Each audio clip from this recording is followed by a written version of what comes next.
गाना सुन रहे हो। अब ये आजान की तौहीन किसने सिखाया? लड़कियों को देखो बेपर्दा होकर के छतों में घूमा करती है। अब उनकी बेटियां अगर अपने माँ को देखेंगी कि मेरी माँ छत के ऊपर बगैर दुपट्टा की अपने बालों को संवारती रहती है और गलियों में बगैर दुपट्टा के घूमा करती है, तो बताओ वो लड़कियां अपने माँ से क्या सीखेंगी? वो समझेंगी मेरी माँ कर रही है, सही कर रही है, यही मैं भी करूंगी। इस वजह से मेरे भाइयों, माँ उसकी जिंदगी का सबसे पहला मदरसा हुआ करता है। माँ बाप को चाहिए कि अपने बच्चे को इस्लामी तरीके पे ढालने की कोशिश करे। बच्चा पेशाब करने के लिए जाए, उसको बोले बेटा पानी लो। खाना खाए, बिस्मिल्लाह ना बोले तो अपने बच्चे से बिस्मिल्लाह बुलवाओ। खुद ही बिस्मिल्लाह नहीं बोलेगा, खड़ा खड़ा ढर पी लिया पानी, तो क्या बच्चे को क्या सिखाएगा? कहीं से आया है पानी दे, पानी लिया वैसे वैसे पी लिया। कितना सांस में पिया, कुछ नहीं, दाएं हाथ बाएं हाथ से कोई मतलब ही नहीं है। अब बताइए वो बच्चा कैसे इस्लाम के ऊपर चलेगा? बच्चा तो देख रहा है ना कि बाप आया है, खड़े खड़े पी लिया, बिस्मिल्लाह भी नहीं बोला, तो बच्चा कहाँ से सीखेगा? कोई फरिश्ता उसको सिखाएगा? अब इमाम साहब के चक्कर में लगे, वो इमाम साहब के पास भेज देता हूँ, भेजने से क्या होगा? आपने अपने बच्चे को कुछ सिखाया ही नहीं है। अल्लाह के नबी सल्लल्लाहु अलैहि वसल्लम के पास एक बच्चा साथ में खाना खा रहा था। बच्चा इधर से उधर से खा रहा था, कभी यहाँ से बोटी निकाल रहा है, कभी वहाँ से, कभी इधर से खा रहा तो कभी उधर से खा रहा है। इमामी कायनात कहते हो या गुलाम सम्मिल्लाह, या गुलाम अल्लाह का नाम ले, बिस्मिल्लाह करके खाना खाओ। बिस्मिल्लाह कहो। तुमने बिस्मिल्लाह नहीं कहा, जल्दी जल्दी खा रहा हो, बिस्मिल्लाह कहो। वकुल भी यमीनिक, ओ गुलाम, ओ बच्चे, ओ लड़के, और अपने दाहिने हाथ से खाओ, बाएं हाथ से मत खाओ। वकुल मिम्मा यलीका, ओ बच्चे तुम किनारे से खाओ, अपने तरफ से खाओ, इधर उधर से खाने की जरूरत नहीं है। ये तालीम जनाब मोहम्मद रसूलुल्लाह एक बच्चे को दे रहे हैं। बच्चा है, अल्लाह के नबी के पीछे बैठे हुए हजरत अब्दुल्लाह इब्ने अब्बास, नबी अकरम सल्लल्लाहु अलैहि वसल्लम उस बच्चे को तौहीद का दर्स दे रहे हैं, उस बच्चे को तौहीद सिखा रहे हैं, बता रहे हैं और कह रहे हैं इज़ा सअल्ता फसलिल्लाह, ऐ बच्चे जब भी तुम सवाल करना तो अल्लाह ताला से सवाल करना। व इज़ा इस्तअनता फस्तईन बिल्लाह, ऐ बच्चे जब भी तुम मांगना तो अल्लाह ताला से मांगना। एक बच्चे की तरबियत कैसी होनी चाहिए? जनाब मोहम्मद रसूलुल्लाह सल्लल्लाहु अलैहि वसल्लम बाकायदा ये तरबियत का ये तरीका बता रहे कि बच्चे को छोटा हो उसी वक्त से तुम उसको तौहीद का दर्स दो, उसको शिर्क से मना करो। वो बच्चा जरूर है, लेकिन वो बच्चा आगे बढ़ करके वो बड़ा होगा, वही जवान होगा, जैसा देखेगा वैसा ही करेगा। हमारी छोटी छोटी बच्चियां जिनके कपड़े फटे पुराने हुआ करते हैं, जिसको आप बगैर दुपट्टे के बाहर भेज दिया करते हो, मेरे भाइयों ये लड़कियां छोटी छोटी, इन लड़कियों को बताओ ये सर का बाल दिखाना इस्लाम में जायज़ नहीं है। इस वजह से बेटियों जब तुम घर से बाहर निकलो तो अपने सर के बाल को छिपा करके निकला करो, और औरतों को चाहिए वो जब घर से बाहर निकला करें तो खूबसूरती को जाहिर करके बाहर ना निकलें। कुरान कहता है वक़र्न फ़ी बुयूतिकुन्न वला तबर्रजना तबर्रुजल जाहिलियतिल ऊला, ऐ लड़कियों तुम घर में रहा करो, बगैर ज़रूरत के बाहर ना निकला करो। और अगर तुम्हें ज़रूरत पड़े, तुम्हें बाजार जाना पड़े, तुम्हें कपड़ा खरीदना पड़े, तुम्हें मेकअप का सामान लेना पड़े, तुम्हें डॉक्टर के पास जाना पड़े, तुम्हें दवाइयाँ लेना पड़े, तुम्हें स्कूल जाना पड़े, तो ऐ लड़कियों तुम ज़ेबो ज़ीनत ज़ेबो ज़ीनत इख्तियार करके मत जाया करो। ज़माना जाहिलियत की तरह कपड़े पहन करके मत निकला करो। तुम चलो तो लगना चाहिए कि मुसलमान की बेटी चल रही हो, तुम चलो तो लगना चाहिए कि मुसलमान की बहन चल रही हो, तुम चलो ज़मीन के ऊपर तो लगना चाहिए कि मुसलमान की माँ चल रही है। तुम्हारे चलने से इस्लाम ज़ाहिर होना चाहिए, तुम्हारे चलने से हया ज़ाहिर होना चाहिए, तुम्हारे चलने से ये नहीं होना चाहिए ये मुसलमान की बेटियाँ नहीं है, तुम्हारे चलने से पता होना चाहिए कि ये मुसलमान की लड़कियां है। आपके चलने से पता होना चाहिए, लड़का चले तब भी मालूम होना चाहिए कि मुसलमान का लड़का चल रहा है। आजकल मुसलमान लड़कों को देखिए, रास्ते में चल रहा है, कोई खूबसूरत लड़की, सुंदर लड़की को देखा छेड़ना शुरू कर दिया, मुसलमान लड़का है। ये कौन तरीका, ये किसने बताया इसको? ये कहाँ की तहजीब आई अपने समाज के अंदर? ये वो बेहुदा चीजें कहाँ से आई? ये किसने सिखाया? अरे ये भी तो किसी की बहन ने, जिन लड़कियों को तुम छेड़ रहे हो, हाँ मुस्लिम लड़के, कॉलेजों में पढ़ने वाला किसी लड़की को पार्कों में ले जा करके उसके साथ एंजॉय करता है, 17, 18, 20 साल की लड़कियों को ले जा करके ऐसे ऐसी जगहों में लेकर चला जाता है और वहां पे एंजॉय करता है। लड़का लड़की मिलकर के बेहयाई वाला काम कर रहा है। ये किसने सिखाया? मेरे भाइयों, अगर माँ बाप उसको सिखाए होते, आई मेरे बेटे ये काम कभी भी मत करना, तुम बंद कमरे में करो, या कलकत्ता के कॉलेजों में करो, या कलकत्ता के पार्कों में करो, या फिर मालदा के किसी कोने में किया करो, दार्जिलिंग ले जा करके किया करो। आई मेरे बेटे, अल्लाह का पावर इतना है कि अल्लाह तबारक व तआला अर्श के ऊपर होते हुए फर्श की तमाम चीजों को जान रहा है। मेरे प्यारे साथियों, आपने अपने बच्चे को वो तालीम नहीं दी है, आपने अपने बच्चे को वो समझाया ही नहीं है। इस वजह से आपका बच्चा लड़कियों को छेड़ता है। आपकी बेटियां रात में चैटिंग किया करती है, बातें किया करती है। ओ लड़की, ओ इस्लाम की माओ, तुम्हारे पर ये बहुत बड़ी जिम्मेदारी है कि अल्लाह ने औलाद से तुम्हें नवाजा है, अपने बच्चों की सही तरबियत देना ये तुम्हारी जिम्मेदारी है।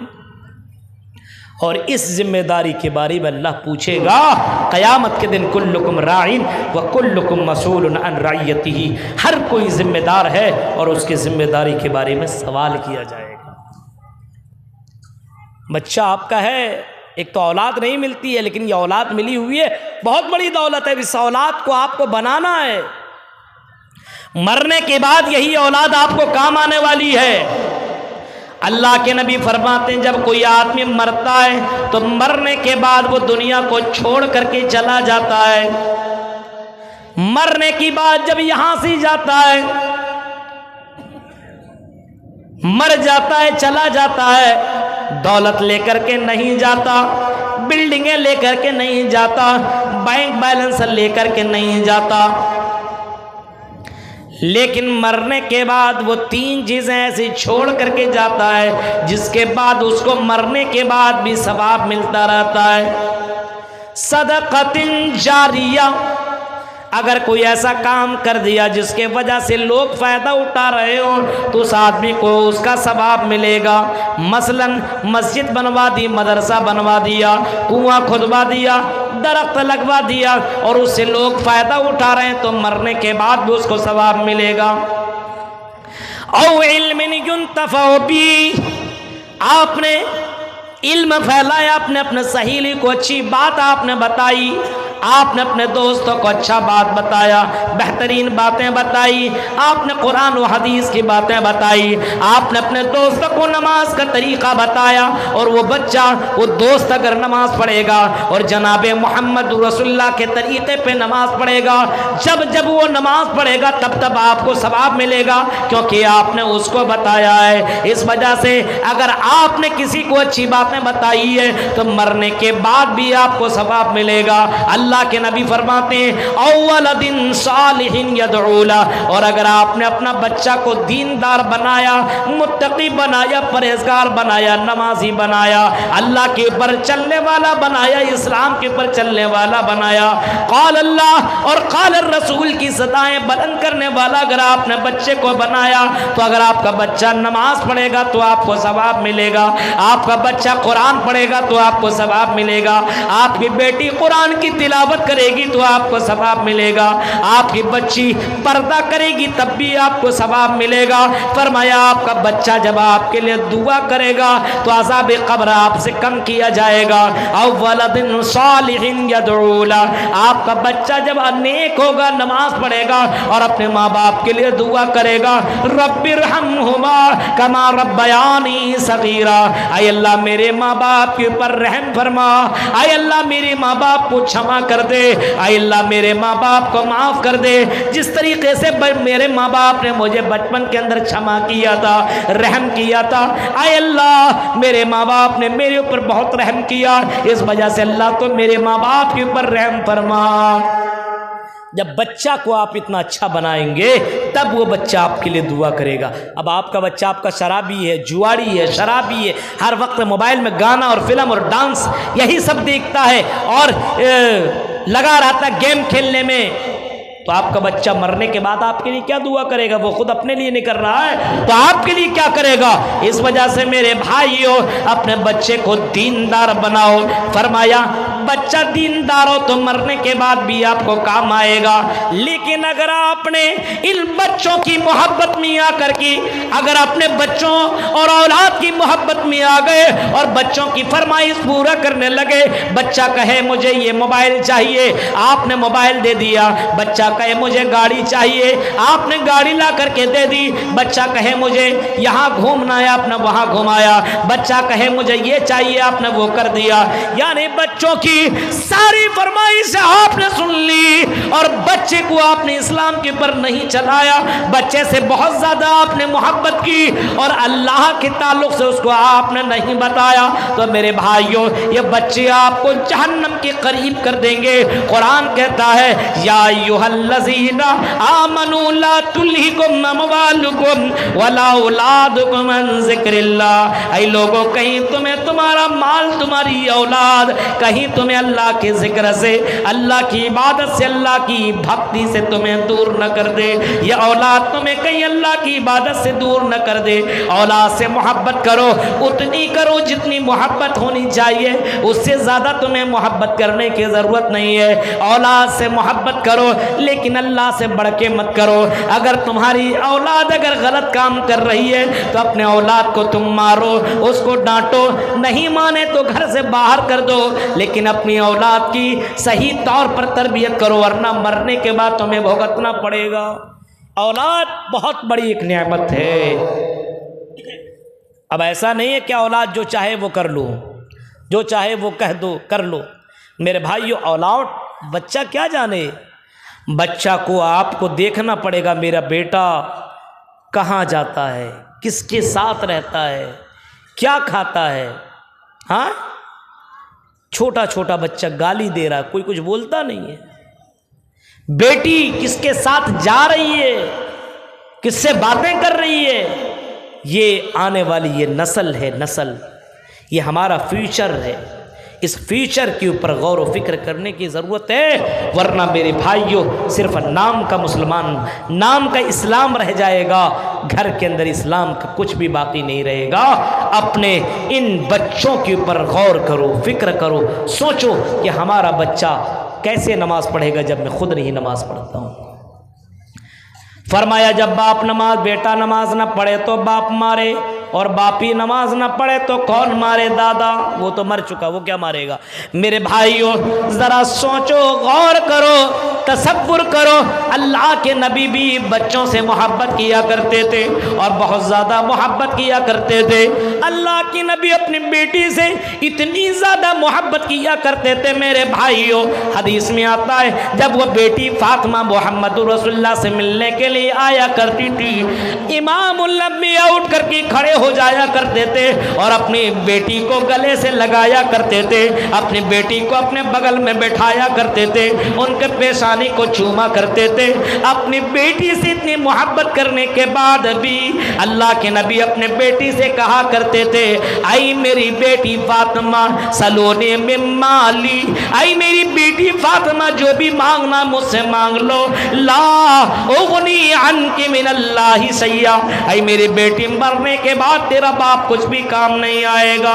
आई मेरी बेटी इल्म अली, आई मेरी बेटी नेक अमल कर ले, अच्छे अमाल कर ले, मरने के बाद में तुम्हें काम नहीं आऊंगा। यानी मोहम्मद रसूलुल्लाह अपनी बेटी से मोहब्बत तो जरूर कर रहे हैं, लेकिन आखिरत की फिक्र दिला रहे हैं, जहन्नम के बारे में बता रहे हैं, जन्नत के बारे में बता रहे हैं। आई मेरी बेटी दुनिया में जो भी तुम चाहो, जितना मेरे पास है अपनी हैसियत के मुताबिक मैं तुम्हें तो दे सकता हूँ, लेकिन मेरी बेटी मरने के बाद मैं तुम्हें काम नहीं आ सकूंगा। आज हम अपने बेटी को कुछ बोलते हैं, नमाज नहीं पढ़ रही, कोई बात नहीं। आज हमारा बेटा नमाज पढ़ नहीं पढ़ रहा, फिर भी खाना पीना सब कुछ दे रहे हैं, सब कुछ। हमारी बेटी जींस टी शर्ट पहन करके जा रही है कॉलेज, जा ठीक है चलेगा, चलेगा, कैसे चलेगा? मेरे भाइयों, कौन इस चीज के ऊपर पाबंदी लगाएगा? सिर्फ जलसा करने से समाज के अंदर इस्लाह हो जाएगा? हर जिम्मेदार को अपनी जिम्मेदारी निभानी होगी, हर माँ बाप को अपनी जिम्मेदारी निभानी होगी। अगर आप बाप हैं तो बाप बनिए जनाब मोहम्मद रसूलुल्लाह की तरह। कैसे बाप हैं आप? माँ हैं तो बनिए हजरते उम्मे सुलैम की तरह, सुमैया की तरह। गौर करो मेरे भाइयों, आज हमारी माएं इस्लाम से दूर है। आज हमारे बाप जो अपने आप को बाप कहा करते हैं, अपने आप को फादर कहते हैं, वो आज अपनी जिम्मेदारी से दूर है। आज बाप शराब पीता है तो वो बेटा कैसे दीनदार होगा? आज माँ बेहया होकर के, बेपर्दा होकर के घर से बाहर निकलती है तो बताओ उसकी बेटियां पर्दा वाली कैसे होगी? उसकी बेटियां दीनदार कैसे हो सकती है? नहीं होगा। अपने समाज को सुधारना है तो हर किसी को अपनी जिम्मेदारी निभानी है। या अय्युहल्लज़ीना आमनू ला तुल्हिकुम अमवालुकुम वला औलादुकुम अन ज़िक्रिल्लाह। ईमान वालो, तुमको तुम्हारी औलाद, तुमको तुम्हारे माल कहीं अल्लाह के जिक्र से दूर न कर दे। और अगर कहीं ऐसा हुआ कि तुमको तुम्हारी औलाद और तुम्हारा माल भी ये एक फितना है, माल भी बहुत बड़ी नेमत है। जिसके पास माल नहीं है, माल वाला जो है ना, माल भी एक बहुत बड़ी नेमत है। अगर अल्लाह ने पैसा दिया है तो इसका ये मतलब नहीं बहुत बड़े आदमी हो गई हो। ये पैसा, ये माल भी एक बहुत बड़ा फितना है।